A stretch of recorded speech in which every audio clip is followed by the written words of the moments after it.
yung nutrition, hindi siya magic na magaling ka na. Alam ko hindi simple ang magpagaling ng sakit. Ako, parehas ng nararanasan nyo. Mahabang panahon na pinahirapan ng sakit na GERD. Maraming doktor ang pinuntahan, maraming beses na hospital, madaming mga albularyo ang sinubok na baka sa kanila nababagay ang aking kalusugan, pero pinahirapan pa rin. Ang kwento ko na sinasabi sa inyo nung nakaraan na marami pa akong gustong ibahagi. Kung paano ba talaga ang gumaling sa sakit na GERD. GERD, nakapokus ako sa sakit na to kasi alam ko kung gaano kahirap. Alam ko kung ano yung nasa sa loob ng isang tao na may ganitong karamdaman. Matagal din akong nalumuran. Hindi ko na inisip na gagaling ako. Kaya kung sakali sa kwento ko ay nagkaroon ka ng pagkakataon na maging tulad ko, gumaling, o nabigyan ka ng pag-asa, yung pagbabago. Kung hindi ka pa totally magaling dahil mahaba naman ang proseso, mahaba ang paghihintay, hindi instant ang paggaling. Pero may mararamdaman kang kakaiba na. May mararamdaman ka na ginhawa. Hiling ko lang, ibahagi mo. I-share mo yung video to para marami akong matulungan. Gusto kong ipagpatuloy ang pagkukwento dahil gusto ko lahat ng nakakapanood ng aking mga video, ng aking vlog, gumaling din tulad ko.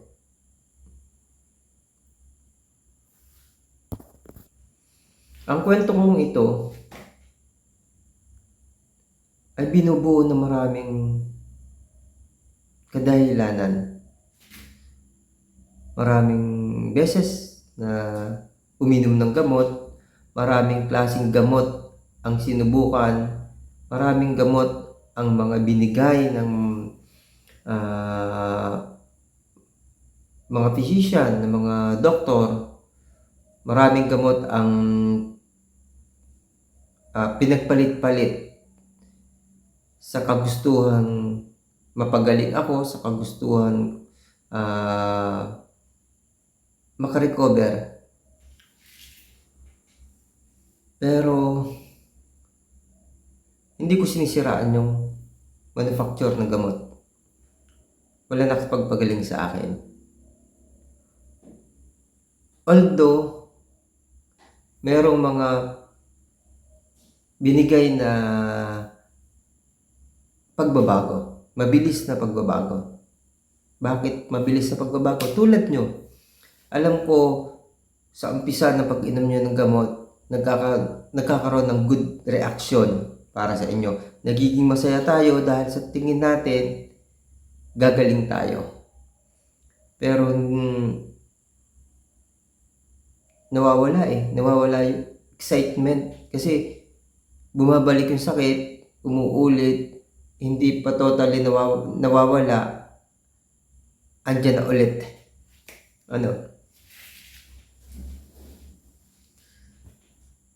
Ayun, lipat doktor, pero sabi ko nga, 1990, 2023, something, 23, magta-24, 23, magta-24, Yun yung totally na gumaling ako. Ang dami kaya sabi ko, ipagpapatuloy ko yung ganitong vlog na pagkumbinsi sa mga kapatid ko na may sakit din. Kayo, mga idol. Kasi ang hirap na karanasan ng pinagdaanan ko. Mahirap kaya gusto ko lahat tayo gumaling. Madami akong pangarap sa buhay na hindi ko natupad dahil sa sakit na to. Siguro, iniisip ko na lang para hindi masakit sa kalooban na hindi ko natupad yung mga pangarap. Marami din naman ang naging dahilan na kung wala itong sakit na to, iba yung buhay ko, iba yung pamilya ko, iba lahat sa mundo ko. Kaya sabi ko, thankful din na nagkaroon ako dahil hindi ko makukuha yung mga achievement na meron ako ngayon. Hindi ko alam kung gaganda yung buhay ko. Hindi ko alam kung mas mahirap yung buhay ko. Hindi ko alam kung may maganda akong pamilya. Yun, puro question yun. Yung present na pangyayari sa buhay ko, hindi na siya question. Ang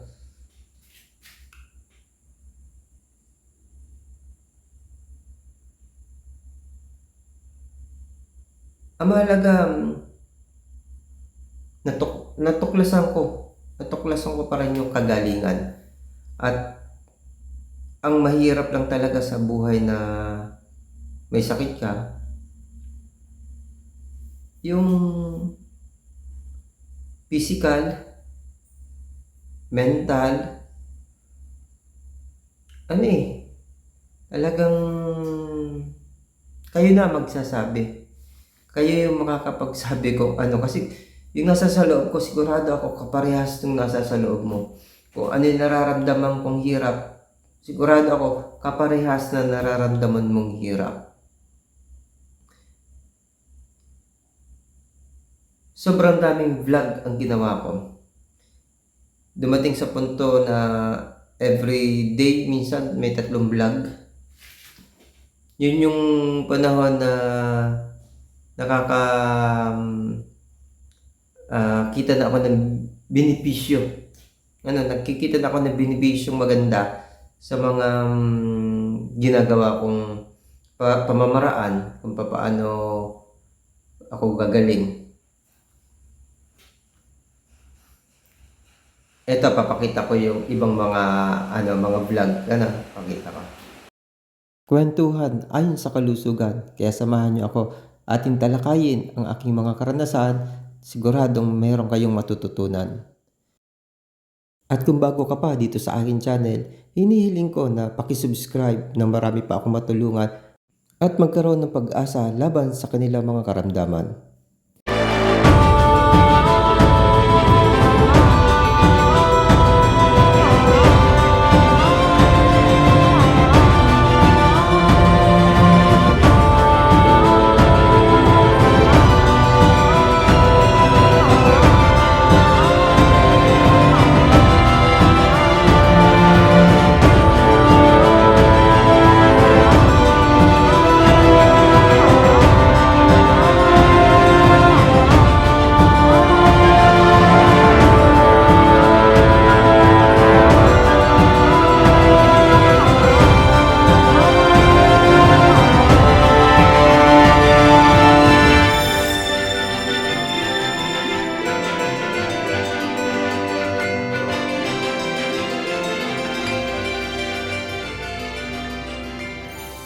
Yan mga idol, ilan lang yan sa mga napakaraming vlog. Ilan lang yan sa mga ginawa kong vlog. Buksan nyo yung mga vlog kong ito. Meron diyang habang gumagaling ako. Sinishare ko na. Basta yung last year na 2024, never na akong ano,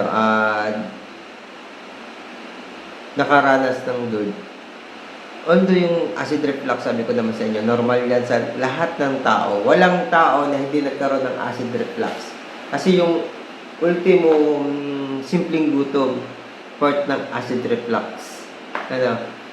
Yung pangangasim ng sikmura dahil pagod na pagod ka, part ng acid reflux.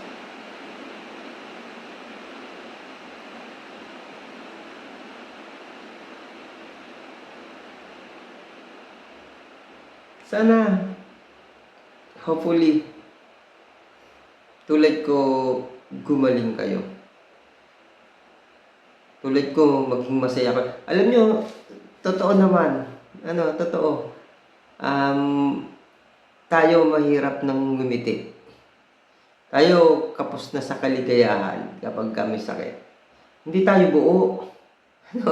Hindi tayo buo. Marami kasing takot. Maraming tanong, maraming agam-agam, maraming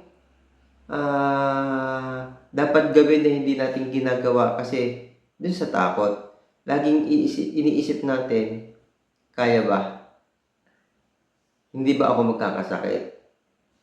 Mahirap kung nag-iisa ako dun sa isang lugar. Maraming gusto natin gawin. Yung travel, ako, sa tagal na, mahigit 30 years. Kahit gustong-gusto kong pumunta sa isang lugar, hindi ako makapunta. Bakit? Tatakot ako. Ang naging dahilan lang kung bakit nakakapunta ako ng sapilitan.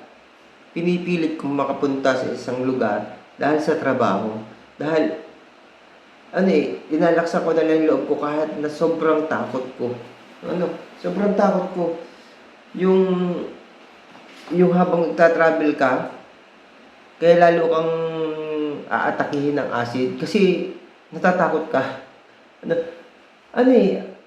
Ang isang dahilan kung bakit hindi tayo basta gumaling, katulad ko, ba't hindi agad ako gumaling? Kasi takot ako. Ano naman hindi matatakot? Alam ko naman na may stress ako sa biyahe, bibigay yung resistensya ko. Kasi nga, isang malaking dahilan dyan, kulang sa kaalaman. Kaya lagi ako nagbablog? Gusto kong magbahagi ng kaalaman na wala yung iba. Dahil ako hindi ko din agad nalaman yan. Hindi ko din agad natutunan yan. Yung mga kaalamang yan. Siguro mahilig lang din ako mag-search at saka talagang gustong-gusto ko nang gumaling. Kahit na kahit na matagal na yung sakit ko, pinangarap ko pa rin gumaling. Pinangarap ko pa rin maglingkod sa pamilya ko. Yun yung naging sandigan ko kung bakit. Tsaka, yung pandemic. Kung hindi dahil sa pandemic, siguro ganun pa rin ako kasi hindi naman ako mapapapokus sa sa social media. Naging active ako sa social media dahil doon sa pandemic. Nakakulong tayo sa ating mga bahay eh. Madaming matututunan sa social media. Maraming mga nasisira sa social media, pero kung gagamitin mo ang social media sa mabuting pamamaraan, matututo ka. Diba yun yung pagtatiles dito, doon ko lang natutunan. Tapos yung paggaling ko, maraming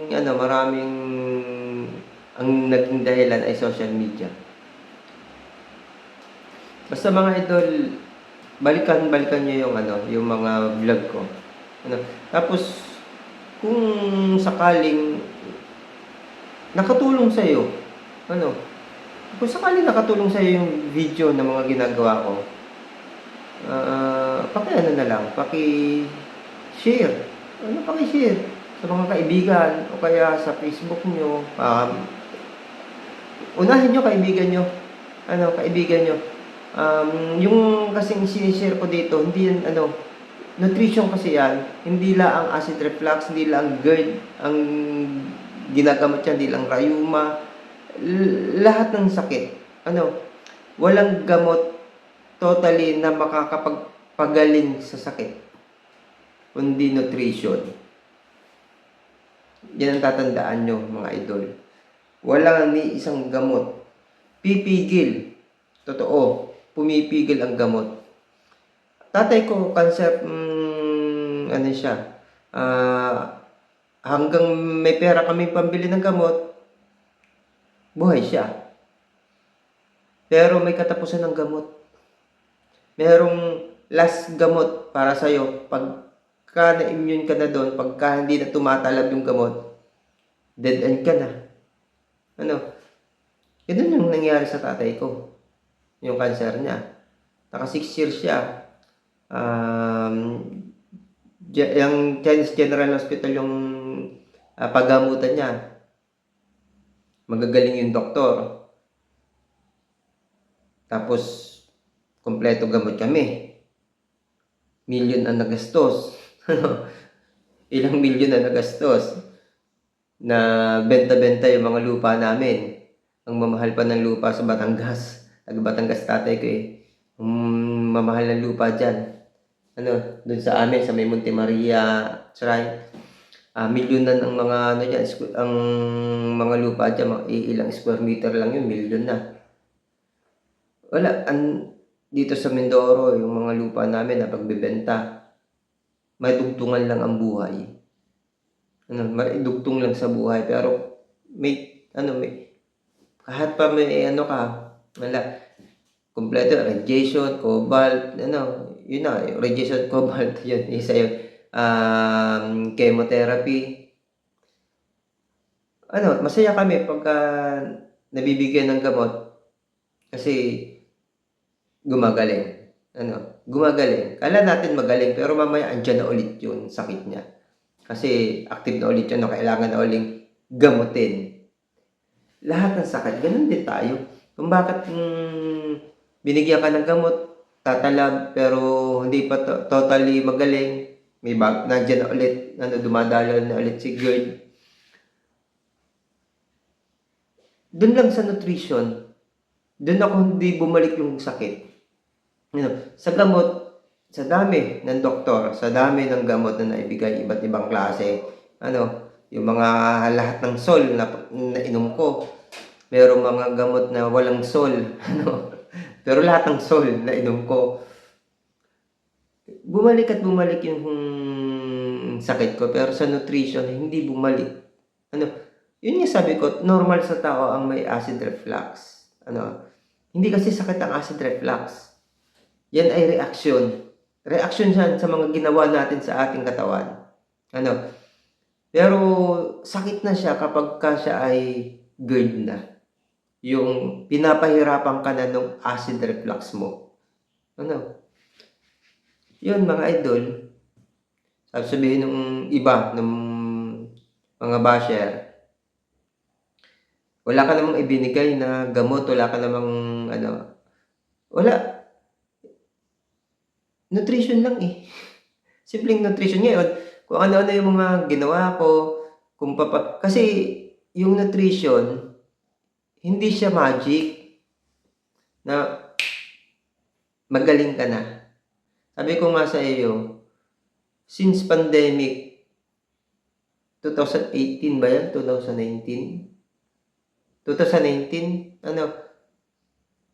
Basta pandemic, 2019. Doon nag-start yung paggaling ko. Kasi natakot ako talaga doon kasi nakakulong tayo. Nakakulong tayo sa ating bahay. Hindi ka makakapunta ng hospital, makakapunta ng doktor. Yung panahon yun, lintik yung atake sa akin ng GERD. Yun yung panahon yun na before pandemic, na-hospital ako. Ang dahilan, bumagsak yung business, piggery business dahil sa pagpasok ng ESF sa Pilipinas. Nasira ang presyo, walang bumibili ng karne, tapos nag-hold ang mga pamilihan para sa baboy. Ang dami kong baboy noon. Pero before noon, okay ako kasi masaya lagi ako. Tapos, may may part kasi yung figure ko na organic. Organic. Namimili ako ng mga prutas nanghihingi ako, namimili. Yung hinihingi kong prutas na mga hindi na pwedeng ibenta nila para pangkonsumo ng tao, nahihingi ko yun kasi ginawa kong suki. Bibili ako ng mga prutas na okay, tapos hinihingi ko yung may mga sira na hindi na nila, parang hindi nakakahiya. Yun ang ginagamit ko sa pag-organic ngayon. Dahil nga suki na ako nung mga tindahan, mahilig naman ako sa prutas, lumakas din siguro. Wala akong alam, hindi ko alam na ganun. Pero nung ngayon, alam ko na yun ang dahilan kung bakit hindi ako basta-basta inaatake nung panahon yun ng GERD. Kasi puro prutas ako, tapos yung sa mga gulayan, kasi yung prutas at gulay, ginagawa ko siyang pang-organic. Sa mga suki ko na mga maggugulay, ganun din. Ulam namin, gulay. Tapos ang merienda lagi namin, prutas. Siguro yun ang dahilan kung bakit hindi ako inaatake. Kaso bumagsak lang talaga ako dun sa sobrang stress ko nung magkaroon ng kung paano ko i-dispose yung mga alaga ko. Natatakot ako na baka tamaan ng sakit. Utang kasi yung puhunan. Tapos utang yung pinaiikot ko rin. Wala akong PC. Dami kong baboy nun. 13 na inahin, tapos 3 bulugan. Puro hybrid siya, puro may GP at saka F1. Grabe yung presyo niyan. Alam niyo ba yung presyo ng GP? 30 to 50,000. Biik. Yung 10,000 to 20,000 yung talagang F1 yung F1. Grabe. Kaya nung bumagsak yun, bagsak din ako ng hospital. Ako biglang pumasok ang pandemic. Doon nag-umpisa. Natututunan ko, nag-utay-utay. Utay-utay lang naman yun. Utay-utay ko natututunan sa social media. Dami pala nagbablog. Doon, nanonood ako yan. Kaya nga ako tuloy din ang vlog ko ngayon. Kasi sa ganito ako natuto, isi-share ko din. Share your blessing. Kung kayo, napanood nyo ako, natulungan ko kayo, naging katulad ko kayo, kahit share nyo lang yung mga video ko doon sa mga kapwa natin na may sakit na GERD. Malaking tulong. Kung hindi natin babaguhin yung lifestyle natin, kung tuloy-tuloy tayong sa agos ng makabagong lifestyle, paikli ng paikli ang buhay natin. Imagine, pumasok ka ng ospital, makikita mo mas marami ang mga kabataang naka-confine kumpara sa senior citizen. Dapat ang laman ng ospital mga senior citizen kasi mahina na resistensya. Pero iba, mga kabataan na naando sa loob. Bakit? Kasi nga, dun sa lifestyle natin ang papatay sa atin.